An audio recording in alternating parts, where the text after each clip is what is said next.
on. I know it's been a mad minute since I've been on. I'll tell you why I haven't been on lately is I'd gotten sick. I was working on a project, the weather got nasty, I stayed out in the nasty weather, and 2 days later I ended up catching a bad cold and kind of had some bronchitis stuff going on, sinus infection. Finally got over that. Something else has been going on is our furnace took a dump. It would ignite, run for about a minute and a half, 2 minutes, and it was kicking a limit switch. I went through all the old protocols that they call for that, see if any of the things they said was issue, and it wasn't. So I ended up tearing my furnace down and found holes in the heat exchanger. So it is toast. Had a guy come just 2 days ago to give a quote, haven't got a quote back. He says, I'll have one by this afternoon, if not first thing in the morning, which should have been yesterday morning. And here it's late afternoon, Friday afternoon, and he's supposed to have me one by Wednesday afternoon or Thursday morning, and still haven't got it. And you know how that goes. They're always going to get you something right away, but they never do. Something else been going on is my brother and my sister-in-law, they had a couple of goats that, well, they actually have 4 goats, but they had 2 of them come up missing. And about 3 weeks before that, 5 of their ducks come up missing. And then about 3 days later, Taco come up missing, one of their bulls. So anyhow, I called my son Tucker. He lives in Whiting, and that's where their animals are located at, over near Whiting, right in town, basically on the edge of town. But anyhow, where their animals are at, it's zoned agricultural, so they're allowed to have them there. And they live in Ottawa, so they come up there every day and do chores.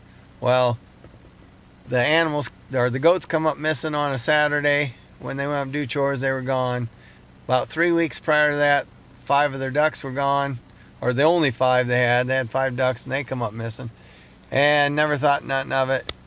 And then Monday, they went back to do chores Monday night, and one of their bulls were missing, which was Taco, the one I used to breed Avon.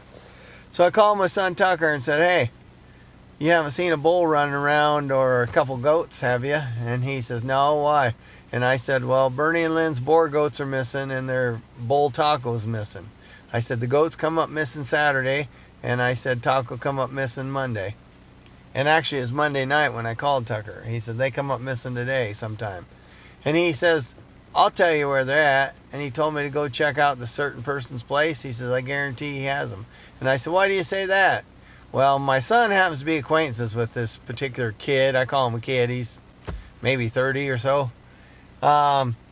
Anyways, he said he's planning on getting into breeding boar goats, buying some boar goats and breeding them. And he says, I guarantee he's got them. And he's got Taco too. And I says, why do you say that? And he said, I don't know. I can tell you that's where they're at. He says, you go there and you're going to find Taco and find the goats. So the next day I called my sister-in-law and my brother, and I told him, I said, hey, go over to so-and-so's house. I told him where he lived, gave him directions, and they drove over there and drove right into his place. He's kind of got a long lane or driveway. They drove back there, and sure enough, there stood Taco, and then the goats were locked up in a shed. So they called the Woodbury County Sheriff's Department. My sister-in-law, well, my sister-in-law, my daughter, my son Tucker, we all live in Monona County. Well, he loaded up these animals and took them cross county line, took them into Woodbury County where he lives. So my sister-in-law called the Woodbury County Sheriff's Department and told them the situation, said that, our animals had come up missing, and this guy happened to work for the city of Whiting, and they said, oh, that's a city issue. They didn't want to deal with it. So I told her to go to Monona County and file criminal charges against him for theft, stealing their animals or livestock. And so they went down to Monona County Sheriff's Department and went through the procedures, talked to a deputy, and he said, well, I got to start an investigation. He said, you want to press criminal charges? And she says, yeah, he stole my animals. So he said, well, we'll have to go talk to him and see what's going on. Well, they did. And then they come over to my sister-in-law's like she's the bad person and says, well, we got to check your fence. He says he's just detaining your animals until you get your fence fixed. And so they walked around her property and seen a couple spots where there was like a little hole in the fence, like a pig could get out or something, but it wasn't necessarily the issue of the goats or the cow. But told him to fix them spots in the fence, and then they would see about getting the animals returned. And she says, well, what about the criminal charges, him stealing my animals? Well, he was just detaining them. He said they were out, and he was just detaining them until you got your fence fixed. And she says, well, why wasn't he contacting me saying, hey, I got your animals? And how come all my rest of my animals are in, my other 2 goats, my other bull's in, but just happened to be one that was out and 2 goats were out?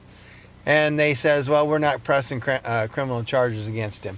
But you're not getting your animals back until you fix the fence. Once you get the fence fixed, we'll see about getting them back. Well, my sister-in-law had the sheriff's department call me. They says, well, I don't want him being at his house. Can we take him to somebody else's place? My brother-in-law will take him and hold him for me till I fix the fence then. And so my sister-in-law called me and told me that the sheriff's department was going to be calling me, that we're going to bring the animals over to your place and you're going to hold them for me until I get my fence fixed. And next thing you know, my phone's ringing. I said, oh, there's sheriff's department. I'll let you go. I answered the phone. The sheriff's department asked me how I'm doing. I said, and I told him, I said, you don't want to blankety blank know how I'm doing and blankety blank this and a blankety blank that. And I laid into the deputy. I said, it's a bunch of blankety blank that you're not pressing criminal charges. And I said, and if you're thinking you're bringing them animals over here, you're blankety blank crazy. And I said, don't even think about bringing them to me. And I said, and he don't have no right having them. And I said, it's a bunch of blankety blank that you're not pressing charges against him. Well, needless to say, after he got off the phone with me, within about 2 hours, he was calling my sister-in-law and saying, hey, we've done some investigating and he ain't got the right to detain your animals. So it means that he was wrong in the first place and they should be pressing criminal charges. And is it okay if we give him your cell number so he can contact you and line up a time so he can bring your animals home? So anyhow, she said sure. So the guy called my sister-in-law, said I'll bring him home tomorrow, or bring him back tomorrow about 1:20, 1:15, 1:20, somewhere around there. Well, my sister-in-law was working. Well, she tried getting off work early and make it down, or make it to Whiting. She works in Ottawa, to get there when he was dropping the animals off, but he got there a little early, dropped him off, so she didn't get a chance to talk to him. But since then, he's been calling the sheriff's department and calling in false reports saying that the animals were out. Sheriff's department run up there and then the animals aren't out, and then they go and tell them, you call in anymore, you got to have proof. You have to have pictures of the animals being out. Well, needless to say, they haven't been out since. But I think they have been called by anonymous people once or twice possibly, but the kid himself, he hasn't been calling it in because they got after him and said, don't be calling us unless they're out and you better have proof. So now other people have been doing it. His girlfriend, she's posted stuff on Facebook making my sister and my brother-in-law making them out to be the bad guys and not her boyfriend for stealing the animals in the first place. And that's exactly what he's doing, is he's stealing them. It wasn't the case that they were out and he was detaining them, didn't want them getting hit or anything like that, because they have been out before and all they do is call the sheriff's department and they contact my sister-in-law and she goes up and puts them back in. So that said, anyhow, nothing's going to be done about it. They went to the county attorney, said something about the deputies weren't going to press criminal charges. He said she'd check into it, but that's been several days and haven't heard a thing. So they're just sweeping it all underneath the rug. But I guarantee if I went and stole somebody's animals like that, my ASS would be sitting in jail and wouldn't be out. You know what I mean? Anyhow, enough of this rant. I'm going to let you go. But things have got to change in this world, I'm telling you people. See y'all later. And don't forget I love you. Bye.